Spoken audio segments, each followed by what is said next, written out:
Greetings to my fellow friend and professor. This video about our presentation for a newly standard IFRS 16 lease. First off, I will present about the first part of this IFRS 16, which is objective. The objective of IFRS 16 is to specify the principle of recognition, measurement, presentation, and disclosure of lease. Next, the definition. The definition is process whereby the owner, the lessor of a particular asset enters into an agreement, the lease, with the user, the lessee, for the latter to use the asset for a specified period of time. Next, we look at the scope. Let me show you all a few scope exception. So the IFRS 16 does not apply to various type of arrangement as I stated below, which is leases to explore for or use minerals, oil, natural gas, and similar non-regenerative resources, leases for biological asset held by a lessee. Next, rights held by a lessee under licensing agreement for items such as films, videos, plays, manuscripts, patents, and copyright. In addition, leases of biological asset held by a lessee, and last but not least, license of intellectual property granted by a lessor. Also, there are two recognition exemption. They relate to these two types of leases. Leases with the lease terms of 12 months or less with no purchase option. These lease apply for all asset like motor vehicle and leased below 1 year.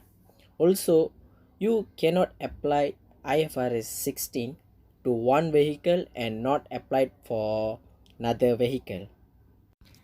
And the second recognition is leases which the asset has low value when new, such as personal computer. Hence, I think it's good to have this exemption because that will make accountants' life easier. You will account the lease payment in P&L account on the straight line basis or some other basis. And now let's we look at the process of lease. As I mentioned earlier, lease is a process where the lessor of a particular asset enter into an agreement or the lease with lessee for the latter to use the asset for a specified period of the time.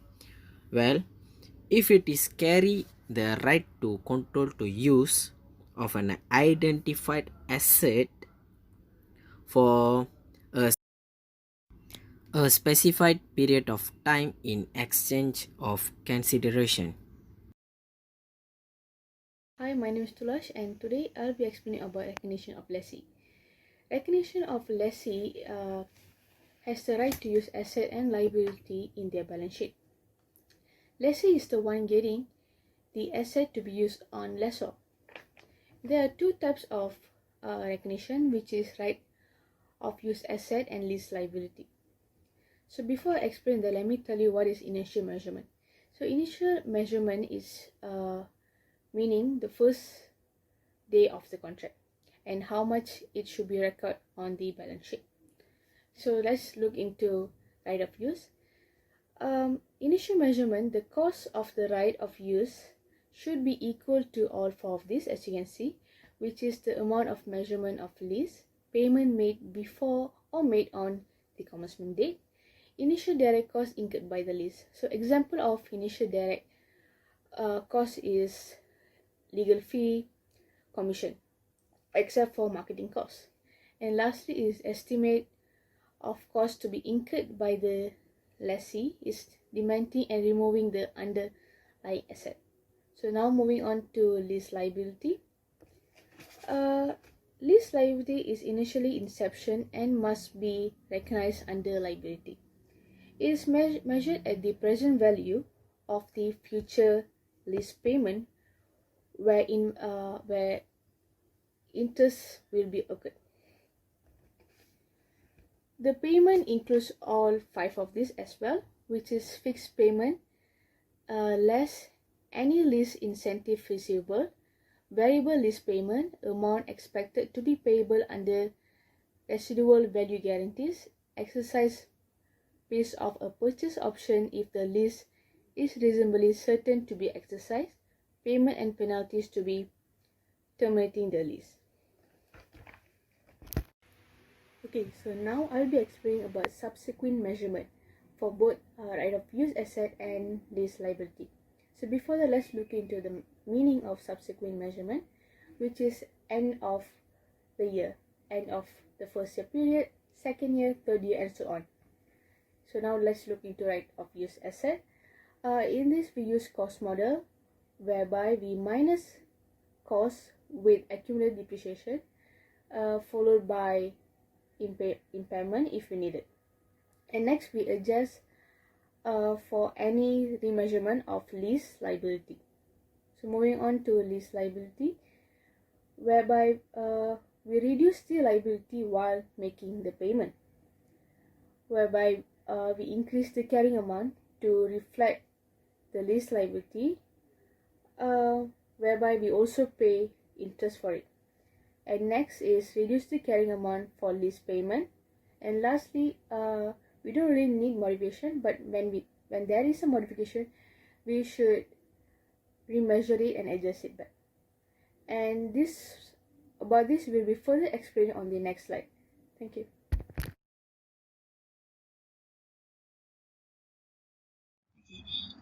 I'm Komala. So now I will present about the measurement for initial payment and also subsequent payment. Okay, for initial payment, we will first calculate the lease liability before right of use asset. This is because the amount of lease liability, we will use it to calculate the right of use asset. Okay, so lease liability is the present value of future lease payment. Okay, these are the future lease payment, and these payments are not paid at the commencement date of the lease. These are all in the future that the lessee will pay, which is fixed payments, variable payments, residual value guarantees, penalty payments, purchase option price, less incentive received. But we cannot simply take the amount and add all here. We have to discount the future values to present value by using interest rate implicit. And this is where we have to use the present value and future value tables. So we'll see about the table in a while. So after we calculate all these amounts to present value, then we can add up and then we can get the lease liability. So after we get this, we can now calculate the right of use asset. Okay, so the amount of lease liability should be added with the lease payment before or on commencement date, which means the deposits, plus any initial direct cost, plus estimated dismantling costs and less incentives. So now let's see the present and future value table. So this is the present value table, and we have to use this table when the amount of payments are not the same every year. Okay, if let's say for example we are going to pay 2000 in 2023, which means in the second year, right? So if let's say the percentage, the interest rate is 7%, then we just go to the second year and 7%, which is 0.8734. So we times this with 2000, and the present value of the 2000 is 1747. So this is how we should use this table to calculate the present value of the future payments. Okay, this is the present value annuity table. Okay, we have to use this table to calculate once if the payments are the same every year. So for example, if I'm paying 2000 for 2 years, which means 2000 in the first year and 2000 in the second year, that means 4000, right? So the 4000 is the future payment. If I want to find the present value of the 4000, then I have to use this table because the payments are the same amount. So if let's say the interest rate is 7,000 and the period is 2 years, right? So 1.8080. We have to do 2,000 times 1.8080. So the present value of the 4,000 is 3,616. Okay, we can also use the previous table to calculate this, but we have to calculate it one by one. We have to first calculate the present value of the 2,000 in the first year and 2,000 in the second year, then add that two to get the present value of 4,000. If we use this table, we just calculate it once and we get the present value of the 4,000. So now let's see the measurement for subsequent payment. For right of use asset, we should calculate the depreciation. And for this, we can use cost model, fair value model, or revaluation model. It just depends on what is applied for the PPE. Here we used cost model. And for the depreciation, the formula is cost minus guaranteed value over lease life. So cost here is the amount of right of use asset that we have already calculated in the initial measurement. Okay, that is cost minus guaranteed value over lease life. Lease life is the lease term. If let's say the lease is for 3 years and then this is 3. Okay, so for lease liability, that debit is interest, credit is lease liability, right? So the formula of interest is interest rate times lease liability, and this interest should be amortized. So for the first year of calculating interest, we should use the amount of lease liability that we have already calculated in the initial measurement. After the first year, we have to use the balance lease liability that we have. So after we made the payment, to reduce the lease liability, we have to debit lease liability and credit cash or bank. Assalamualaikum and hello everyone. My name is Vicky. So today I would like to share with you guys the example that I took from the CPA textbook. This example is related to accounting by lessee. So let's take a look. So on 30 June 2000 X4, LA Limited lessor leads a motor to B. So we can see that there is lessor and lessee there. And at that date, the fair value of vehicle is $68,000. Its estimated residual value at the end of the lease term is $10,000, and its economic useful life is 6 years. The agreement cost A Limited is $2,647 to set up and include the following details. So we can see those details. Annual lease payment, it need to be paid in advance every 30 June. So it costs 19,800. Executive costs, it's already included in this 19,800. So the executive cost is 1,800. Residual value guaranteed 6,000, unguaranteed residual value 4,000. Lease term 4 years, and also interest charge for the lease is 9%. So what other information that we can take out from the statement? So basically, we just take out everything here, so we can see what is related here. So we can see, first of all, the residual value at the end of the lease term, 10,000. So residual value here is actually divided into two, which is residual value guaranteed and unguaranteed residual value. So we have 6,000 and 4,000. So 6 plus 4 is 10,000. Okay. So basically, residual value here means the estimate fair value of lease asset at the end of the lease term.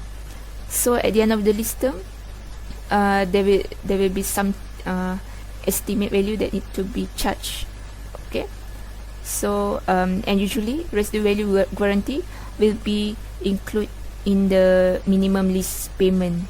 So we need to know what is the lease payment. In order to know that, we need to see here it mentioned that it has 19,800 for annual lease payment, but it is include the executory cost, so we need to minus. Okay, why we need to minus? We need to exclude the executory cost because executory cost is not related to the leases. So executory cost is actually the cost that used to repay or cover back the other expenses that paid by the lessor. Why it is not related with the leases is because executory cost is a different things. It's actually costs like maintenance, maybe insurance, and also tax property. So it's actually a different things. So it need to treat differently. So next, so first of all we need to find the value right of use, ROU. So ROU here is equal to lease liability plus lease payment that made at the beginning. So at the beginning we paid 18,000. Why we pay 18,000? We already exclude here. It already mentioned. So we need to minus, and now we need to pay 18,000 in advance. Okay, since it said in advance, you need to pay first in year 0. Okay, and then after that you need to pay in year 1 for if you want to continue the leases. Okay, and then so basically lease payment that made at the beginning is 18,000. We already found it, but lease liability is a different thing, and we need to find this lease liability. Okay, so these are the remaining years that not paid. So lease liability equals to PV, present value of future lease payment. It's include guaranteed residual value, which is 6,000. Okay, so 6,000 need to be paid at the end of the term. So we have 9% at over 3 years. Okay, so first we need to calculate the value, the present value of 18,000 in the future. So how to know that? We need to take the 18,000, and we know that we pay 18,000 for 3 years. The liability we need to pay 3 times. Okay, so we need to use PVIFA because it is in a series of payments. So we need to use this one. We can see here 9% for the interest, and also the period is for 3 terms, 3 years. So we have 2.5313, and we need to times with 18,000. We will get 45,563. Next, we need to use PVIF table, or just use this formula also can. At the for the 4th period. Okay. Why 4th period? Because of this, we pay this at the end of this year. The residual value is an amount that estimate of the value at the end of the lease term. So at the end of 4 years, 6,000 is actually equals to 4,250 today. So basically it is decreasing. Same goes to unguaranteed residual value, which is 4,000. 4,000 in the future will not be the same. So 4,000 in the future, in the 4 years, at the end of the 4 years, will be 2,834. So let's move on to the next slide. We need to total up in order to find ROU. So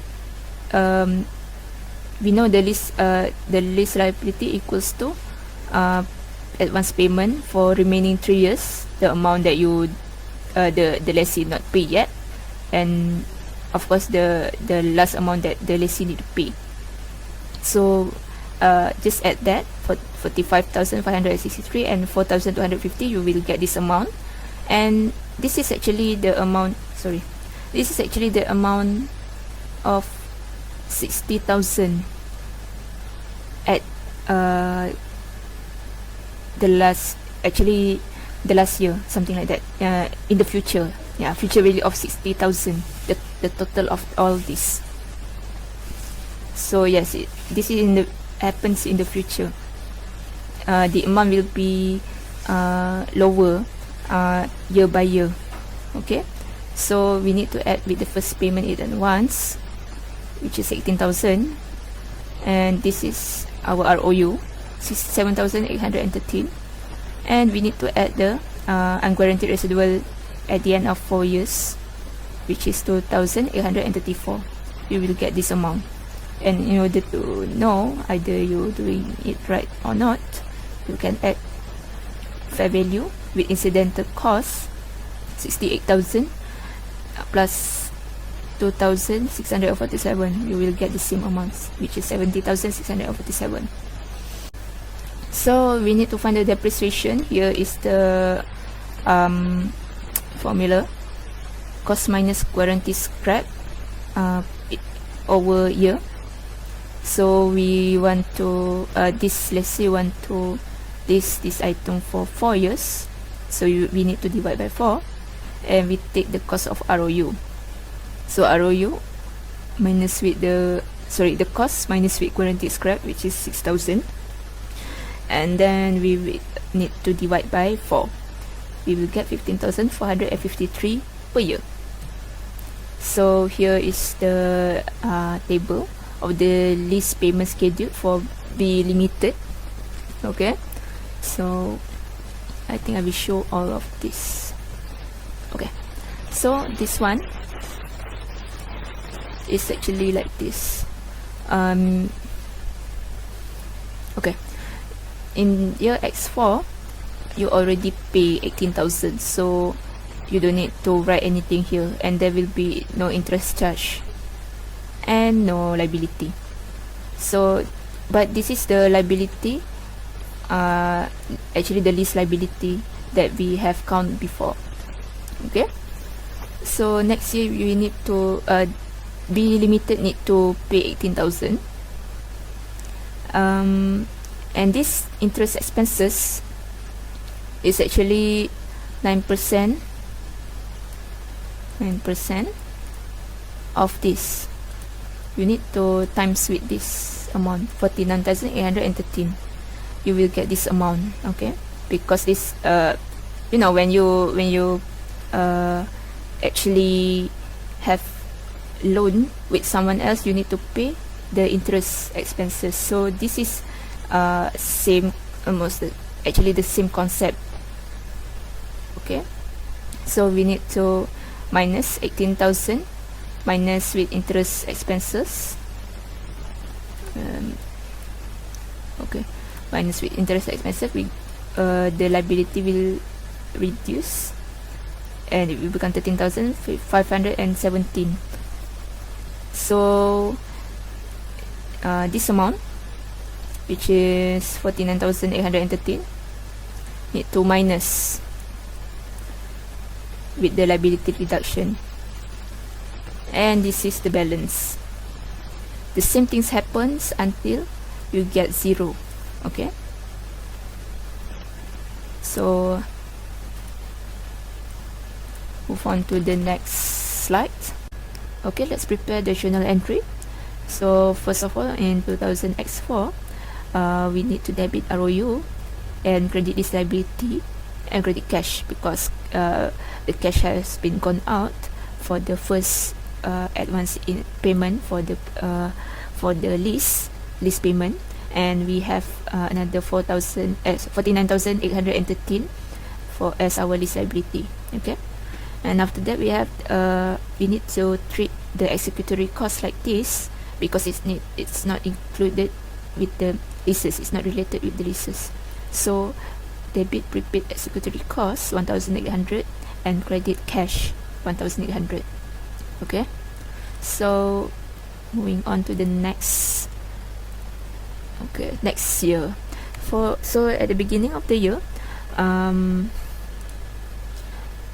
we need to do the reversal of executory cost prepayment. Okay, so debit executory cost prepayment and credit prepaid executory cost, which is the amount of 1,800 will be prepaid, will be no more. So it's already deducted at the beginning of the year. So at the end of this year, there will be interest expenses. Okay, so we can see it. We can see here 4,483. This amount we take from here. Okay, all the interest expenses we just take from here, and we need to pay lease payment $10,000 per month. Per year. Okay, so here we can see interest expenses debit and lease liability credit. This is to charge the interest. We got lease liability 18,000, and also we pay it with cash. So this is to pay the to do the payment for leases. Okay, and here we need to do same things to do the payment of the executory cost prepayment, and don't forget to include the depreciation, debit depreciation, credit, accumulated depreciation with this amount. Okay, so basically we actually do the same things for the next year, 2000X5, but with different interest expenses. Okay, so we do the same things. Interest expense, we start here. So 1 July 2005, executory cost prepayment 1,800 debit, and prepaid executory cost 1,800 credit. So we got at the end of the year, it will be BLTD will be charged interest at 3,267, and then they will pay at this amount. Okay, debit less liability, credit cash, and then also they do the same things, prepay executory costs and credit the cash, and include the depreciation expenses also. Okay, so this is the third year. They will pay the same things, and you can see here the interest expenses is lower than before, 1,941. So we do the same things, and I just keep this. And okay, this is the end of the lease term. Okay, so at the beginning of this one, 1 July 2007, the beginning of the year, we do the reversal of executory costs. Okay, reversal of the prepayment 1,800, and then after that, we do at the end of the year, we can see that the interest expenses is $496, and then we can see here lease debit lease liability for 6,000, because we pay 6,000 only, not 18,000. This is the last year. And credit cash. Okay, credit cash. Okay, depreciation here. So actually depreciation is equal, just round off this one. Basically I just round off become 154,154, because actually it has a decimal place. So this is to charge the depreciation. And the difference here between this year and previous year, you can see that we don't need to do prepayment. Okay, prepaid executory cost, we don't need to do that, because this is the last year of the lease term. Okay, and so that's not applicable here. And lastly, we need to do accumulated depreciation. We need to add all the depreciation for 4 years, and then we need to return the vehicle to the lessor with this amount. Okay, so that's all from me. Thank you very much. I'm Najah here, so I will continue with accounting for lessor financing lease. So what is a lessor? A A lessor is someone who grants a lease to someone else. As such, a lessor is the owner of an asset that is leased under an agreement to a lessee. In a lease agreement, the lessor is defined as the person that receives payment in exchange for the usage of its asset or property. The lessee is the person that pays the lessor for the use of the asset or property. So, what the difference between lessee and lessor? So, for example, consider a rental apartment. The tenant is the lessee and the landlord is the lessor.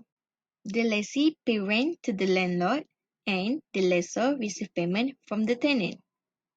Second one, the lessee pay the lessor for the right to use the asset or property, and the lessor receive payment from the lessee in exchange for the usage of the asset or property. So we need to classify the lease first. Are risk and reward of ownership transferred to lessee or not? So if yes, then the lease is finance lease. And if no, then the lease is operating lease. So what is finance lease? First, lease in which the lessee full control and ownership of the asset. Second is responsible for all maintenance and other costs with the asset. Next, the lessee assumes both risk and benefit of the ownership of the asset. And the last one, a finance lease is a long-term lease that spans most of the asset's useful life. So this is the situation that lead to finance lease. First, ownership transferred to the lessee by the end of lease term. Second, an option for the lessee to purchase the underlying asset at price that lower than its fair value.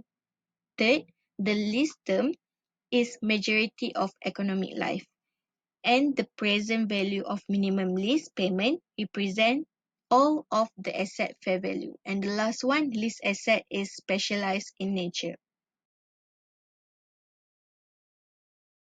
Hi, I'm Kisha.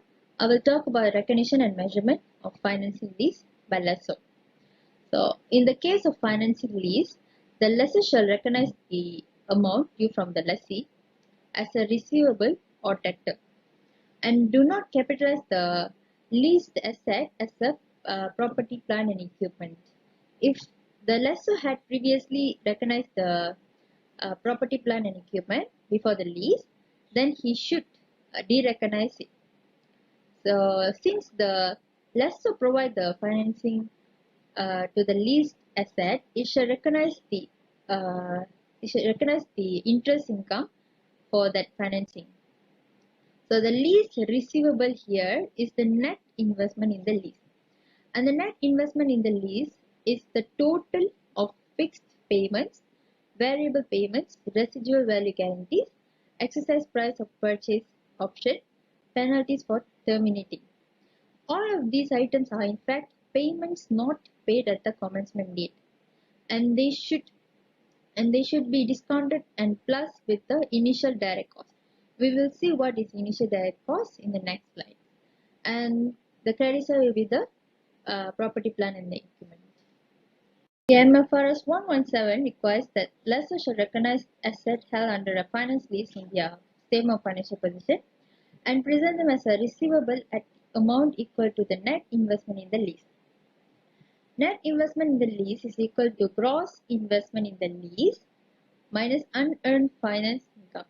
To find the net investment in the lease, this is the formula. And to find the gross investment, this is the formula. Which is gross investment equals to aggregate of the minimum lease payment plus unguaranteed residual value. This should have to be discounted by the interest rate implicit in the lease. To find this lease payment, minimum lease payment, this is the formula: lease rental or payment plus any guaranteed residual value. To find unearned finance income, this is the formula for unearned finance income equals to gross investment in the lease and its present value. Okay, as I said in the previous slide, initial direct costs must be added in the lease receivable. So let's see what is initial direct cost. Initial direct costs are incremental costs that are directly attributable to negotiating and arranging a lease. So these are the examples of initial direct costs: commissions, agency and legal fees, and other directly attributable costs that incurred by lessor in negotiating and arranging a lease. So MFRS 117 requires that for finance leases other than those involving manufacturer or dealer lessors, the initial direct cost shall be included in the initial measurement of the lease receivable. So subsequent measurement is quite simple. We need to only focus on lease receivable. So we have to split lease payments between reduction of finance lease receivable and finance income. So we have to debit cash and credit lease receivable, while the interest income will be the profit in P&L. Okay, let's see what is financing lease by manufacturer or dealer. It is quite different. There are two possible ways where the lessor as a financier or the lessor himself as a manufacturer or dealer. Lessor as a financier who provide the finance to purchase the asset from a manufacturer or dealer and leases it out to the lessee, also known as direct finance lease. While lessor as a manufacturer or dealer are normally offer customers a choice to either buy the asset for cash or by leasing arrangement, also known as sales type leases. So in the leases book, it doesn't matter whether the lease is direct finance lease or sales type leases. But in the lessors book, there are some minor difference between the accounting for direct finance lease and accounting for sales type lease. So let's see how they allocate the income elements. Allocating the income elements is a finance lease of an asset by a manufacturer or dealer gives rise to two types of income, which is the normal gross profit on sale and the finance income over the lease term, where the gross profit equals sales revenue minus cost of the asset and the finance income equals gross lease payment minus fair value of the asset. So artificially low interest rate is quoted. It is sometimes manufacturer or dealer lessor charge artificially low interest rate for the financing of leased assets. The effect of this requirement is that the effective income is maintained at the market rate, while the gross profit on the sale is reduced for the decrease in the total profit due to the artificially low rate of interest charge.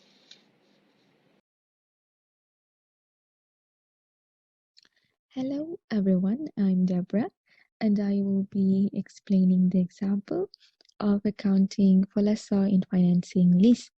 Let's take a look at the question. So we will be referring to the same question Wiki referred just now, but Wiki talked about lessee. We will be talking about the lessor, which means we are the A limited. But there's an extension of the question. So this is the one, and let me read it. Assuming A limited classifies B limited as finance lease, A limited need to prepare a schedule of lease receipts. The amount recognized by the lessor includes the unguaranteed residual value. The calculation in example 1.6, the present value is shown to be 2834.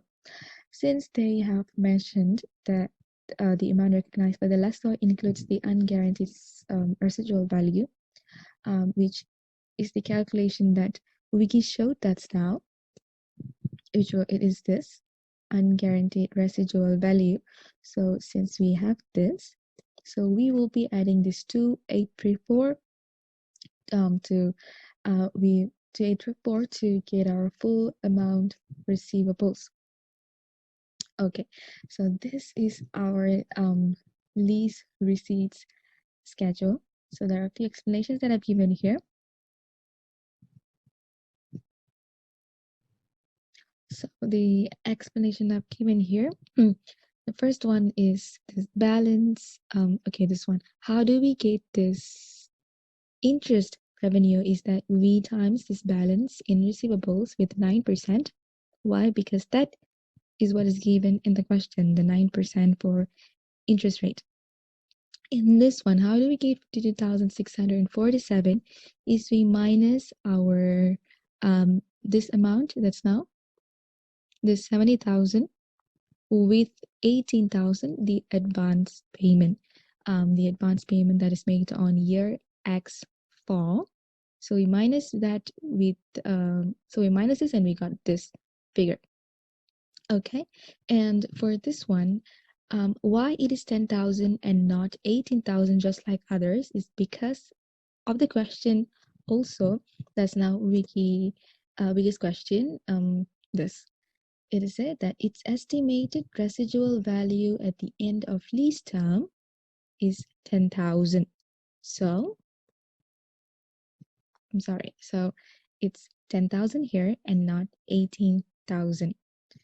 And to make sure that we got the correct calculation, this one minus with this one, we have to get the same amount as the balance in receivables. So this is to make sure that we get correct calculations. Okay.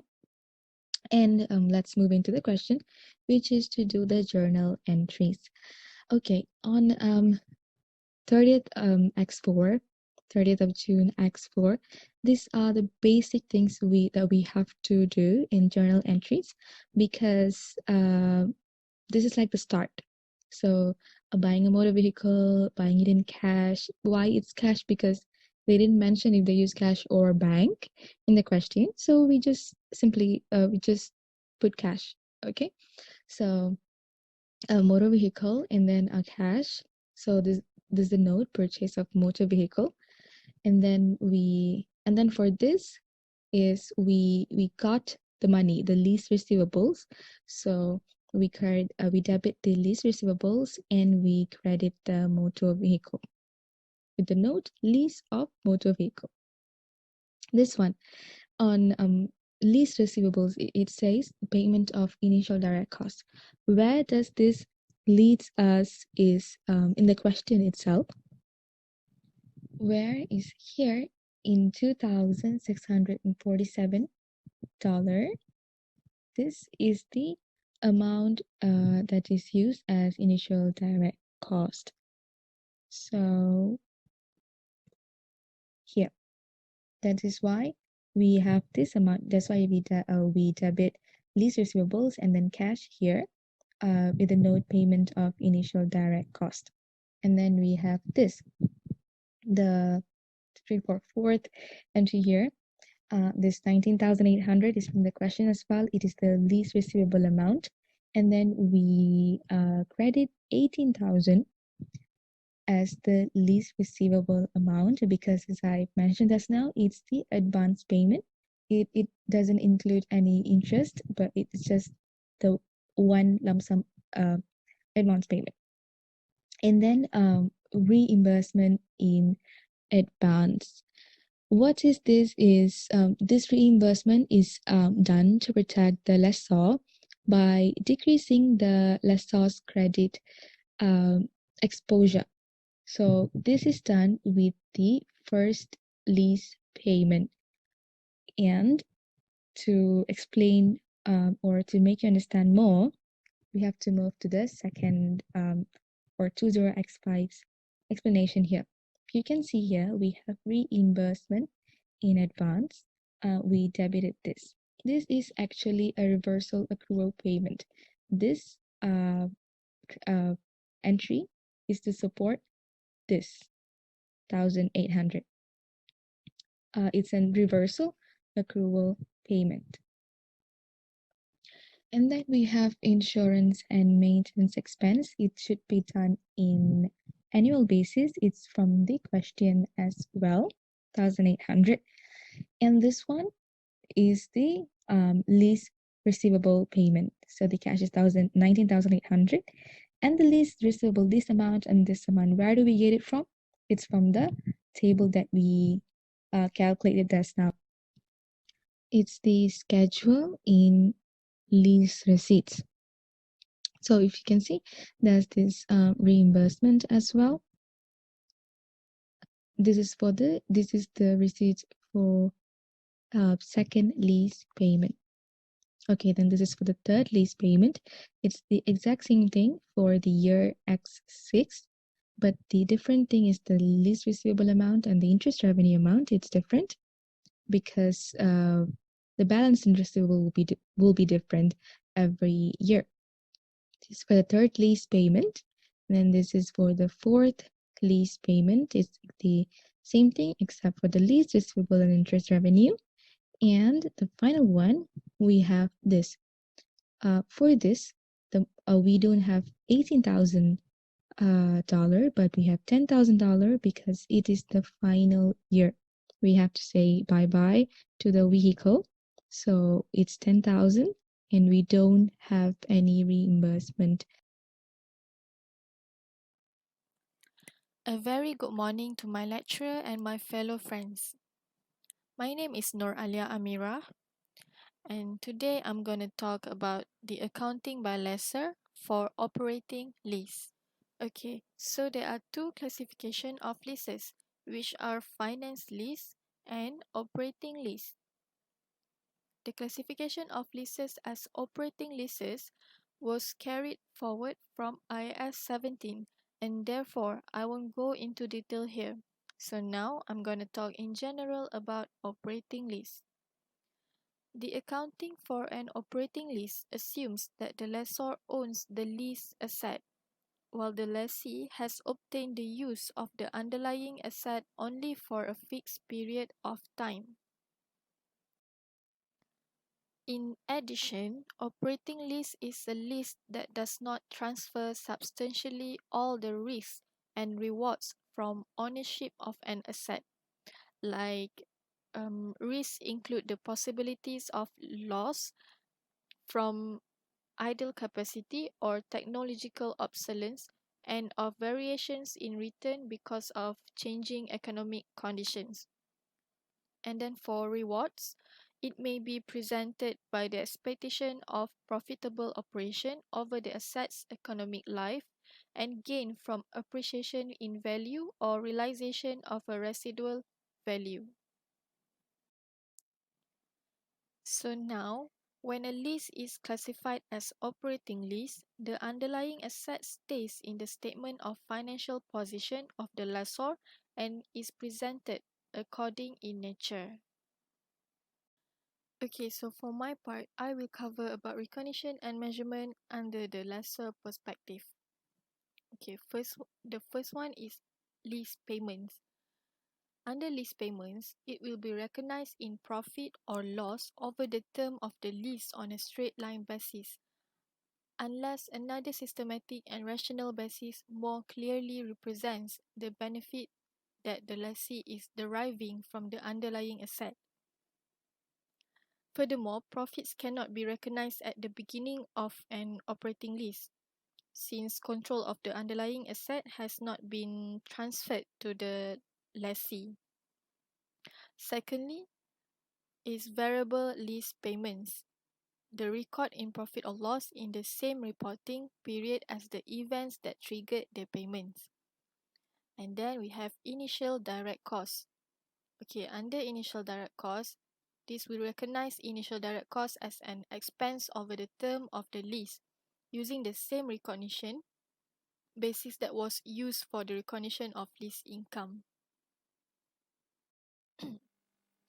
Okay, so moving forward, the lessor also should recognize lease payments from operating lease as lease or rent income on a straight line basis over the lease term, as I mentioned before on the previous slide. And then any lease bonus is recognized as unearned lease income to be amortized over the lease term. And then initial direct costs incurred by the lessor shall be capitalized as cost of the leased asset and recognized as expense over the lease term on the same basis as the lease income. Okay, for this one, executory or ownership costs are recognized as expense too. And then Depreciation of the depreciable asset shall be consistent with the lessor's depreciation policy, and any refundable security deposit shall be accounted for as liability by the lessor.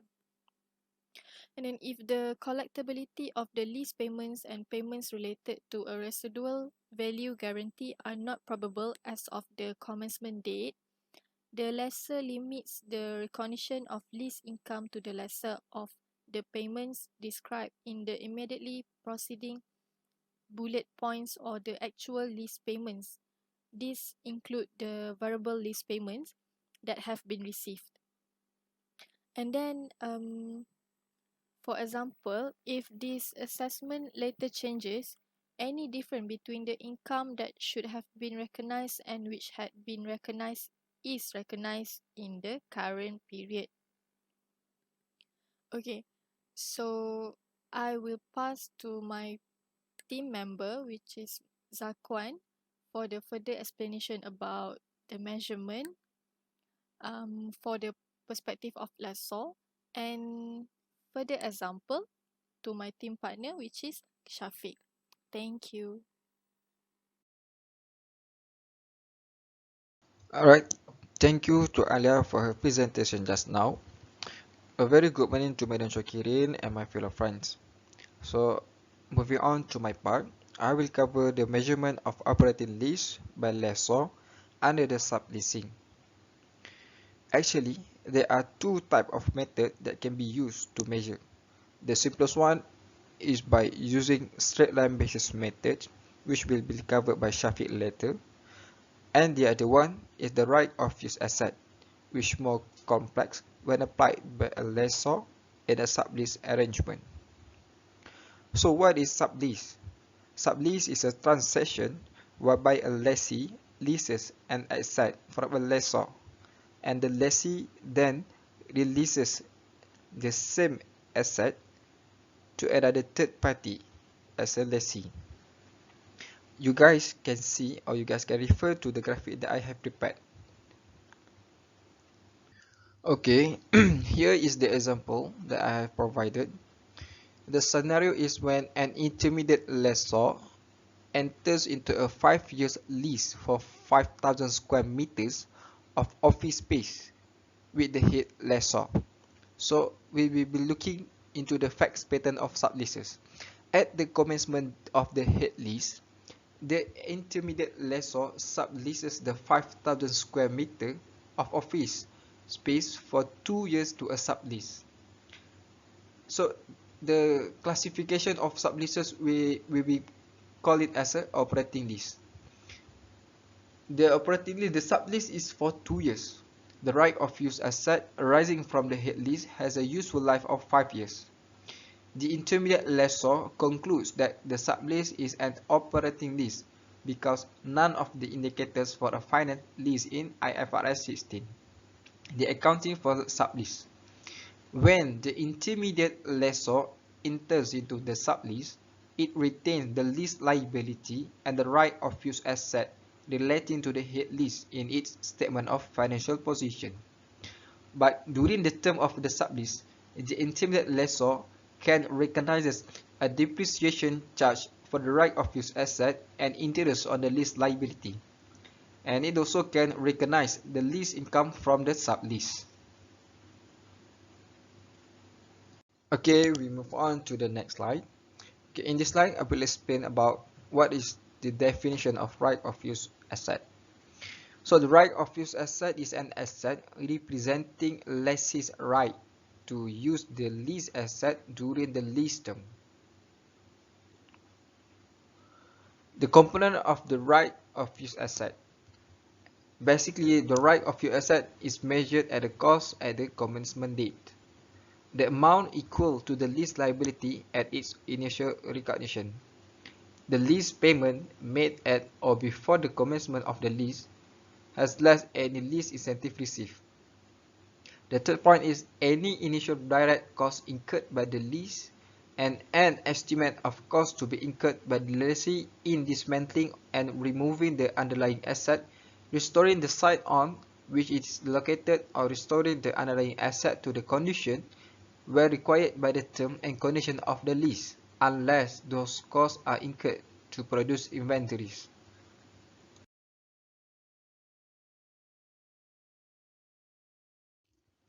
Alright, on this slide I will explain more about the example of initial measurement of the right of use asset and lease liability. Okay, the commencement date will be 20x111. The discount rate will be 5%. Initial direct cost 20,000. Lease incentive 5,000.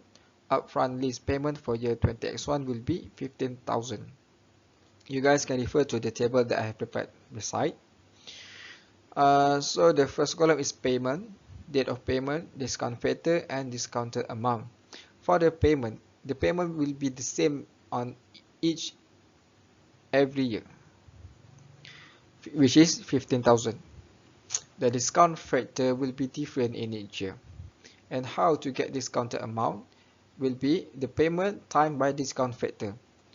Example, for the first one, for the first year, 15,000 times by 0.9524, and we will get 47,619.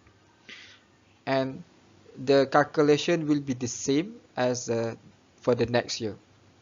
And after we get all the years, will be add on the discounted amount for each year, and we will get the total amounted for 355,391.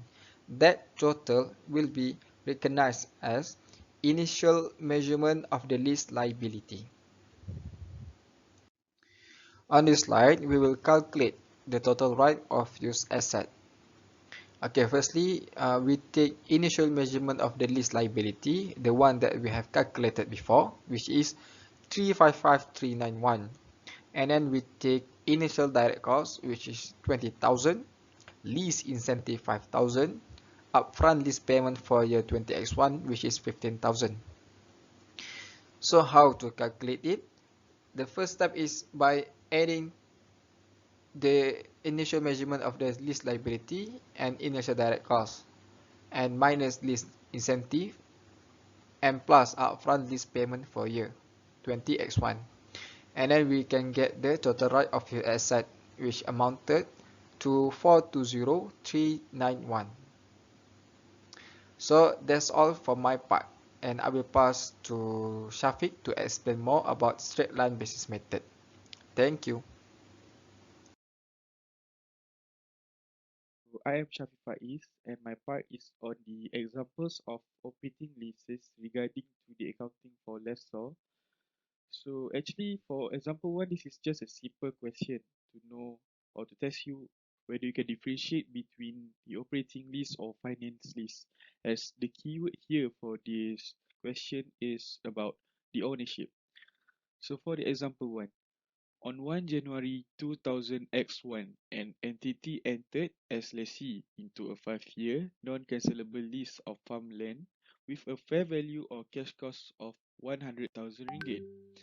So the lessee is required to pay the lessor for 5,000 ringgit per year. So the question here is that they ask us whether this question, is it an operating lease or not?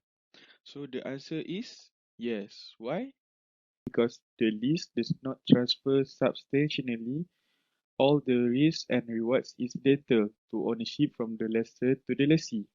As for example, we have gains and losses in the fair value of the farmland accrued to the lessor before and after entering into the lease agreement. So the lessee merely has the temporary right of use of the farmland for a small part. For instance, here we have 5 years of the indefinite economic life of the farmland. The next question on example 2. All of you should know that if we have an operating lease, that is any lease which is not a finance lease, and for it to be that operating lease, we still have the risk and reward, as they have not been transferred to the lessee, and we know that the lessor still has the risks and rewards of the ownership. So for the example 2, question is Samsung Tech leases out a machine to Sandbox company under a 4-year operating lease. The terms of the lease are that the annual lease rentals are 2,000 ringgit payable in arrears. As an incentive, Samsung Tech grants Sandbox Company a rent-free period in the first year. So explain how Samsung Tech will account for the lease in the financial statements. Based on what you have got from the question is, you need to go through and look at the rental income per annum and be careful as there are only 3 payments to be included in the first year as they got a free rent from Samsung Tech. This is the calculation to find the rental income per annum, 3 years times 2000 divided by 4 years and then we got 1500 per annum. So it will be included in the statement of profit and loss. So this is the journal entry for the first year. Debit accrued income 1500 and credit rental income 1500. As for the first year, we have released the asset out rent free. So we don't have any cash. This it gives us a bit of an issue. However, we can debit accrued income and credit our rental income. So if you ask me why debit accrued income, it is because you own that money and you will receive that money over the final 3 years. It will be the journal entry for the year 2 until year 4. It will be all the same as there will be no such issue as compared to the year 1 regarding to the free rent. So we will debit bank 2,000 ringgit and credit rental income 1,500 ringgit and accrued income for 500 ringgit. This is how we will present it in the statement of financial position and statement of profit or loss. So for the first year, 1,500 will be recognized as accrued income in the statement of financial position and 1,500 will be recognized as rental income in the profit or loss statement. So for the second year, 1,000 ringgit will be recognized as accrued income in the statement of financial position and 1,500 ringgit will be present as rental income in the statement of profit or loss. Perhaps for the third year, we have 500 ringgit to be present as accrued income in the statement of financial position and 1,500 ringgit will be present as rental income in the profit or loss statement. So for the last or final year, we will have zero balance for the accrued income. So there will be nothing to be recognized under the statement of under the accrued income in the statement of financial position. But for the rental income, we still have to recognize 1,500 under the statement of profit or loss. So the next example is quite similar to the previous example on example 1. But in this case, we have list regarding motor vehicle. But before this, we have list regarding farmland.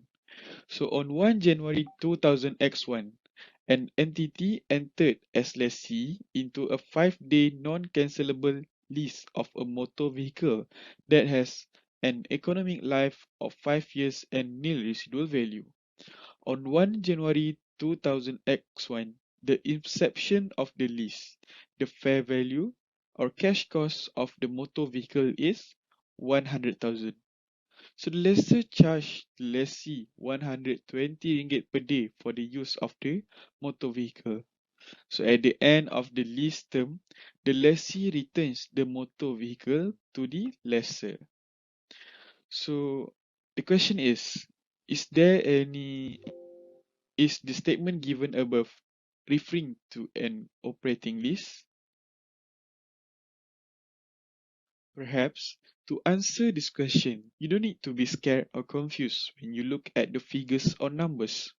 You just need to find the clues or key points as in this question, it is given on the last line of the sentence. At the end of the lease term, the lessee returns the motor vehicle to the lessor.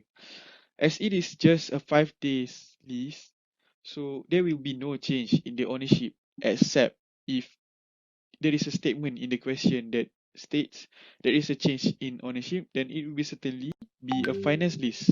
But now, in this case, it is just a normal operating lease. So this is how you need to answer this question. The arrangement is an operating lease. Yes. Why? Because the lease does not transfer substantially all the risks and rewards incidental to the ownership from the lessor to the lessee. The lessee merely obtains the right to use the lessor's motor vehicle for only 5 days.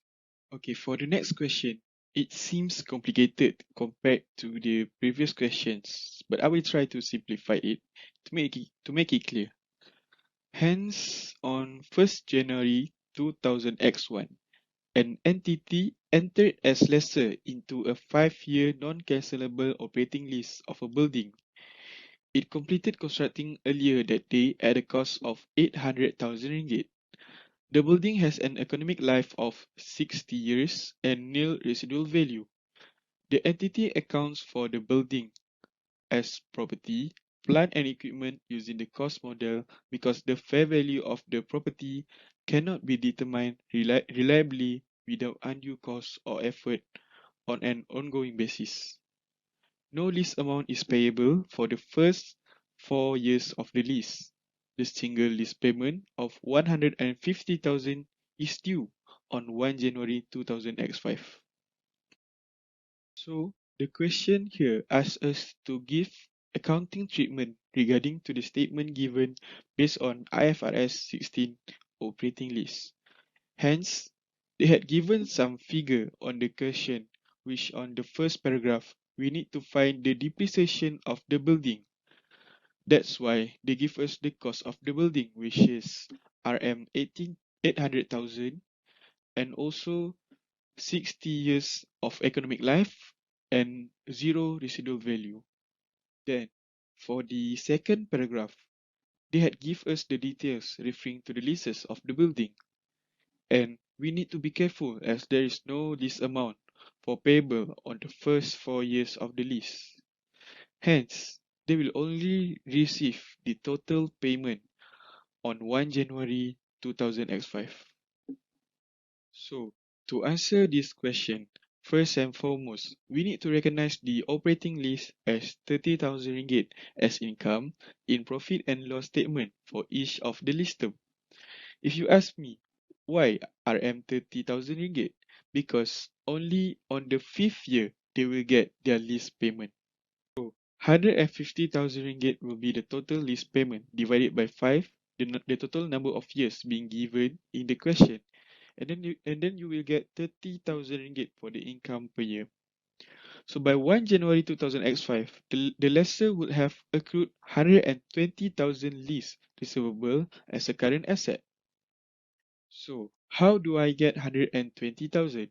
It is from the accrued lease payment from the previous year, which is 30,000 from 20X1, 30,000 from 20X2, 30,000 from 20X3, and 30,000 from 20X4.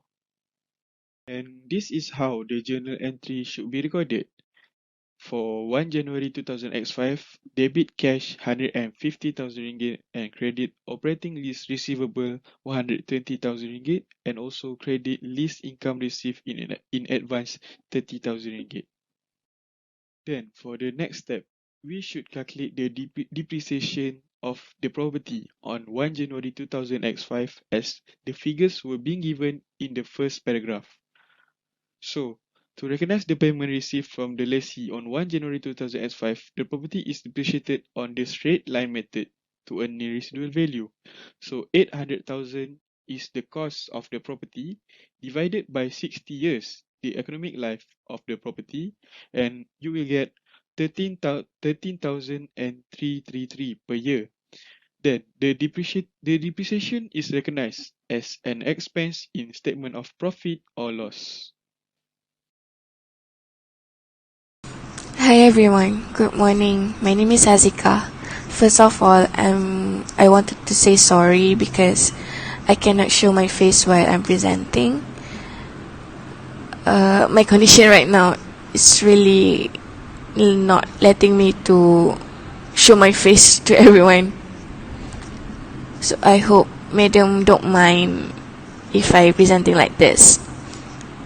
Okay, I will proceed with my presentation. So this morning I will talk about sale and leaseback transactions, and my partner Vishnu will elaborate more about the example. Okay, so what is sale and leaseback transaction is? Sale and leaseback transactions, or SALT, is actually a transaction when an entity or a seller sells an asset to another entity or a buyer, and then the buyer leases back the asset to the seller.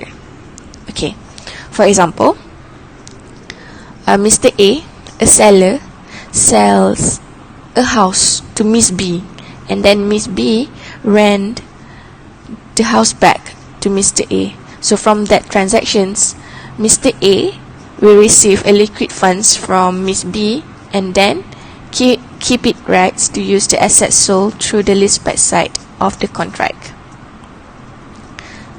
Sorry. Normally, the fair value of the asset or the house is greater than its book's value.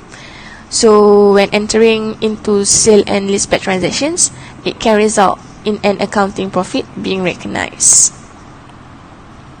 So next, the accounting for sale and leaseback transactions under IFRS 16 is different to the IAS 17.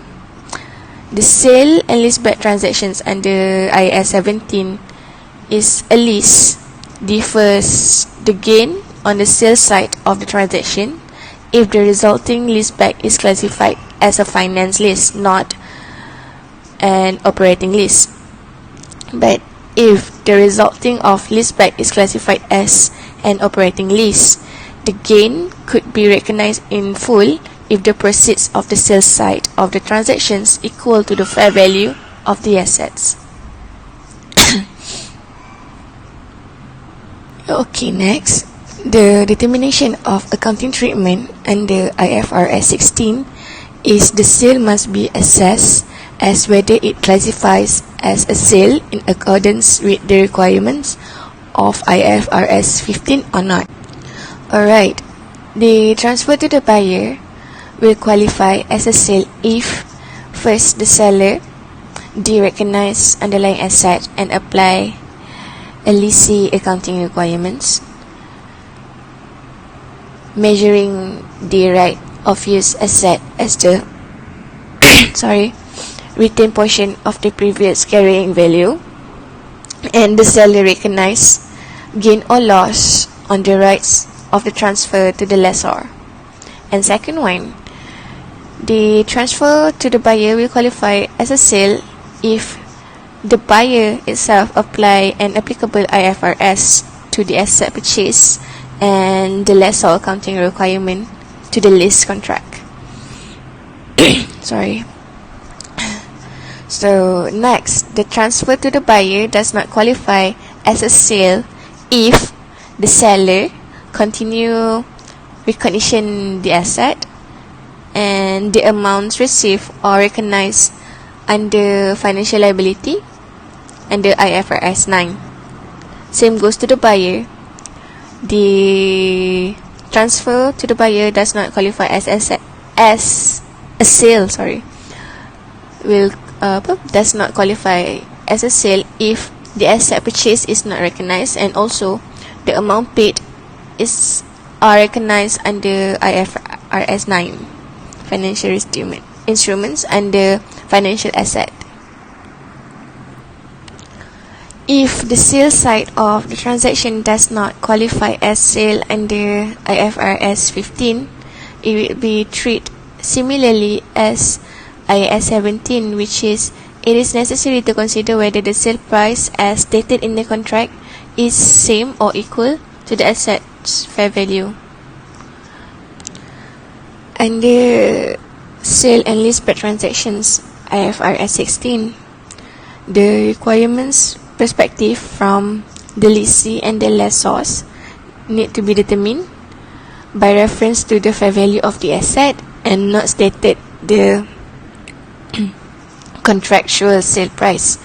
So this lessee perspective can be the profit or loss on the sale side, and the lessor's perspective can be the initial measurement of the asset purchase. As a result, leases or sellers need to determine the fair value of the asset in order to ensure they recognize the correct profit or loss on the sale. And same goes to the buyer or lessors, which this is for the purpose of accounting for the cost of the asset rather than they assuming the asset's fair value, which will be equals to the stated contractual sales price. If it is determined that the fair value of the asset is less than or greater than the contractual sales price, the difference is accounted by the lessee as additional borrowing or prepayment. Same goes to the lessor accounts. If the leaseback is classified as an operating lease, the lessor accounts for the difference will be rents receivable or deferred rental income. And if the leaseback is classified as a finance lease, the adjustment will be the adjustment to the finance lease receivable.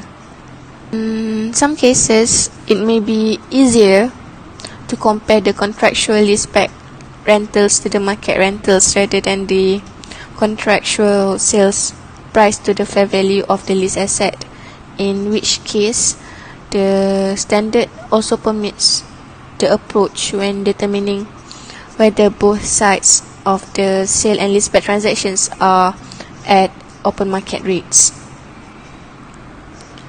The calculation of the lessee profit or loss on disposal need to be remembered that a lessee or a seller does not transfer control of the whole asset to the buyer, because it will continue to control the same asset during the leaseback period. So I will pass to my partner Vishnu to elaborate more and give more explanation about the example. Thank you. Let's look at the example. Example 1. Sales and leaseback transaction where transfer is a leasee.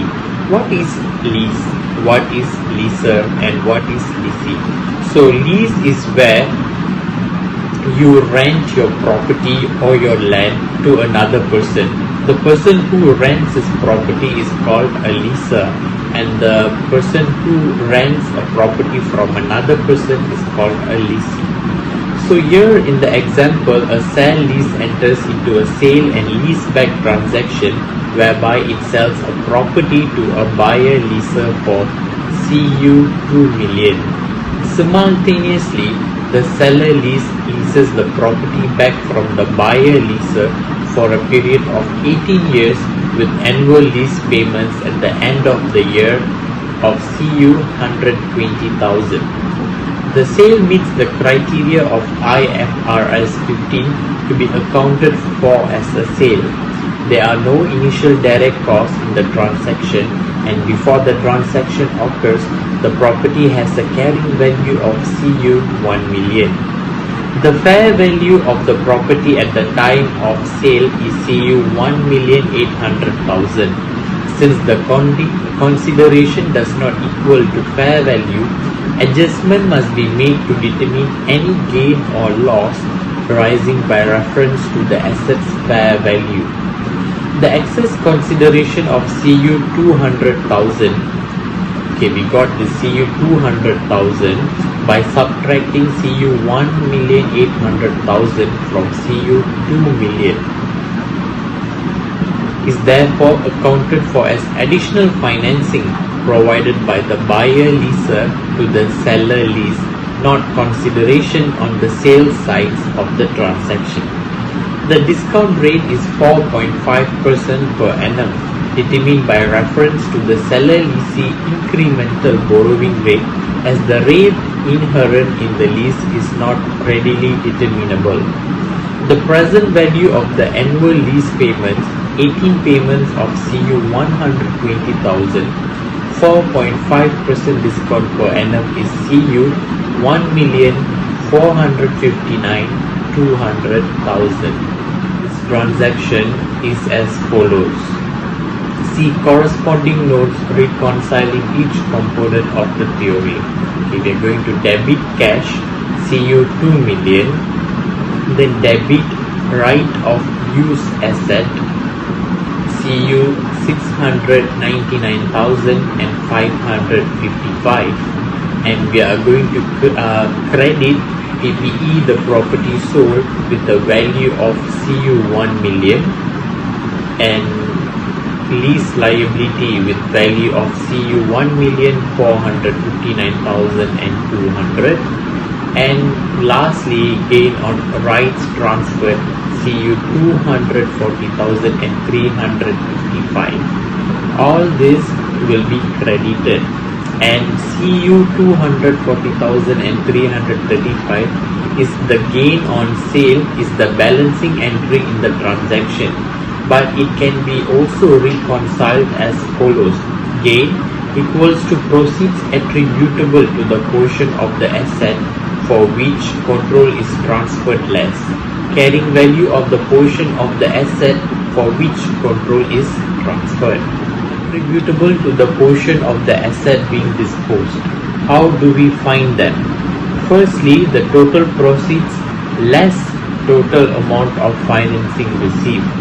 We have CU 2 million minus or subtract CU 1,459,200, and the balance is CU 540,800. Secondly, carrying value of the portion of the asset being sold. How do we find this? Carrying value less right of use asset retained. So here we have CU 1 million minus or subtract CU 699,555, and we have CU 300,445.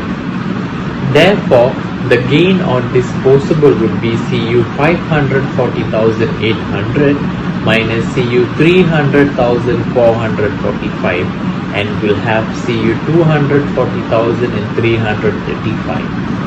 Now, let's look at another example, sales and leaseback transaction with variable payments. Okay, the example previously that we have seen illustrates how IFRS 16's requirements should be applied in circumstances where the lease payments in the SALT are fixed. However, applying the requirements becomes more complex when the underlying lease has variable payments that are not dependent on an index or rate. For example, assume a seller lease enters into a SALT for one of its buildings with the following characteristics: carrying value of the building immediately before the SALT of CU 2 million, fair value of the building is CU 5 million, sales price for the building is CU 5 million, the resulting lease has no fixed payments.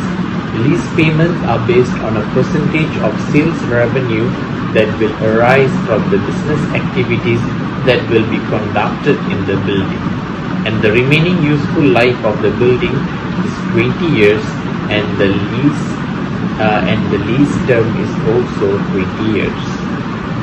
In this example, the lease payments as defined by IFRS 16 are 0. Since there are no fixed payments, they are all variable lease payments not dependent on an index or rate. Applying this formula to this pattern, rights detained equals to discounted lease payments over fair value of the underlying asset. The discounted lease payments are nil, over the fair value of the underlying asset, which has a value of 5 million, and the rights retained is equals to nil, 0. This is a very simple calculation of maths. If rights retained are nil, then the differences between the cash received, which is CU 5 million, and the derecognition of the building CU 2 million would be accounted for as a gain of CU 3 million. In our view, this outcome is not consistent with the requirements in IFRS 16 100A, since the calculation of the gain is meant to represent the rights transferred to the buyer leaser. In this fact pattern, the entire remaining useful life of the building, which is 20 years, will be used by the lease, since the lease term is also defined as 20 years. Alright, hi. So basically for my part, I'll be presenting on the presentation and disclosure of leases under IFRS 16, which the presentation is very for lessee and lessor. Alright, as lessee, the lease is accounted under IFRS 16, which in the result, the recognition is being divided into two, as for right use of asset and also lease liability. Okay, usually lease liability is being recognized as interest expense, but right use of asset is being recognized as depreciation expenses. Okay, so basically these two elements is being recognized and presented separately because it is a two different thing. But there is some consequences that company want to merge the recognition, which means company want to combine the combination of these two, right? And so to be able to combine recognition of these two elements, right, these two element in statement, company need to acquire the lease liability, which means the company need to buy the asset, the asset leased by the company. And so both could be presented in the same line in statement, and usually it is a property plant equipment. Okay, at the end, if company acquired the asset, they could be recognized as one line item. Okay, but it is exceptional for non-lease asset and liabilities, because usually it being recognized as investment property, because it is an investment property right of use. We cannot recognize it as a right use of asset. We cannot depreciate the non-lease asset, and because of that. However, for lessees, the requirement usually based on IAS 17, which different compared to lessee, and it also been divided into two. It could be a finance lease, and it could be an operating lease. Usually, finance lease is being recognized as receivable, but operating lease is an asset. It's an asset by nature. Okay, but depends. It could be a building or a machine. Okay, a building will appreciate, but an asset, it could not be appreciated. So basically, it depends on the nature of the asset itself. Okay, and so moving on to our next slide, this is a consolidated statement of financial statement. Alright, which as you can see here, on the left side here, there is an IFRS and what's not, right? This is the details of the elements in this statement.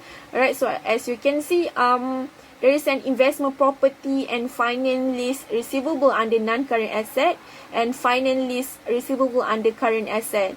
And the placement of lease liability could be under non-current and current asset. So this is an example of placement of the elements under statement, which could be a good example if you want to have a look on, alright? To make a reference. Okay, so this is an example of placement. And moving on into our second slide, our next slide, I mean. Okay, so basically this is our profit and loss statement. Alright, and so as you can see here, this change in fair value of investment property. Okay, this could be a non-lease asset. Okay, this is a non-lease asset. Alright, so basically it could be investment property which we cannot depreciate. Okay, and the next information is depreciation, which it could be our right use of asset. Okay, at the end we'll get operating profit and comprehensive income. Okay, and so this is our profit before tax after we minus out the finance cost. Okay, and then moving on into our consolidated statement of changes equity. So basically, this is example of placement of leases. Like for instance, as you can see, there's an adjustment, right? It could be a company maybe lease a building in the middle of a year, and so company need to make an adjustment based on adoption of IFRS 16, and so the company need to adjust in the statement of change of equity. And so because of that, the placement of this adoption need to be adjusted. Okay, and moving on to the next slide. Alright, so basically this is detailed presentation of both financing activities and operating activities in the cash flow statement. Alright, as financing activities is an amount relating to the repayment of the principal portion of the lease liability, while for operating activities is an amount relating to short-term and long-value asset leases that are accounted for balance sheet for variable payment not included in the lease liability. Alright, so basically usually this is a repayment of a principal, and this is maybe small amount that is not related to big asset and did not mention in the statement of balance sheet, but still material to the company. Okay, and interest paid on other form of financing for amount relating to interest charge on the lease liability. Okay, and this is example of how to present the information as mentioned just now. Alright, so this is operating activities, and non-cash adjustment. So basically repayment of borrowing. Okay, so mention here about repayment of borrowing and leasing liability, which related to our leases and interest. Just IFRS 16, repayment of borrowing and leases liability. Okay, and in terms of disclosure, in describing disclosure, usually just the same as what stated in other IFRS also. So basically they need to provide users of the financial statement with the basis access to the effect of leasing activity. So basically they need to inform the member of the company on any cases related to leases which may be material, maybe it's not being mentioned in the statement, but we need to disclose in notes so that we make an awareness to the user of this statement on anything related to leases. And lessee and lessor need to disclose both qualitative and quantitative information. And for lessees, the information is required to be presented in a single note and need not to be repeated as long as it is appropriately cross-referenced. Alright, I think that's it from me. That's it from our team on the presentation on leases of IFRS 16. Okay, thank you.